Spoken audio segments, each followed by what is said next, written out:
Hi friends, అందరికీ నమస్కారం. ఈ రాజీవ్ యువ వికాసం స్కీమ్ కు ఎవరైనా సరే దివ్యాంగులు అప్లై చేసుకున్న వాళ్ళకైతే గుడ్ న్యూస్. ఎందుకనంటే ఈ 5 లక్షల మందిలో 5% వికలాంగులకు కేటాయిస్తామని మంత్రి సీతక్క గారు చెప్పడం అయితే జరిగింది.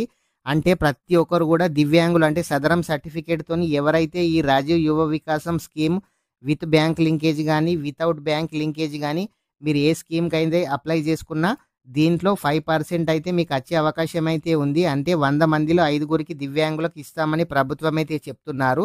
ప్రతి ఒక్కరు కూడా మీరు వికలాంగులు అంటే దివ్యాంగులు ఉంటే మీరు ఏ స్కీమ్కి అప్లై చేశారో కామెంట్ అయితే చేయండి. ఇప్పటి వరకు అప్లై చేసుకుని మండల ఆఫీస్లో ఎవరైనా ఇవ్వనట్లయితే ఎంపీడీఓ ఆఫీస్లో అయితే ఇవ్వండి.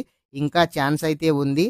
ఎడిట్ ఆప్షన్ అయితే లేదు. ఈ రాజీవ్ యువ వికాసంకు సంబంధించి ఎటువంటి అప్డేట్ వచ్చినా మన ఛానల్లో వీడియో చేయడం అయితే జరుగుతుంది.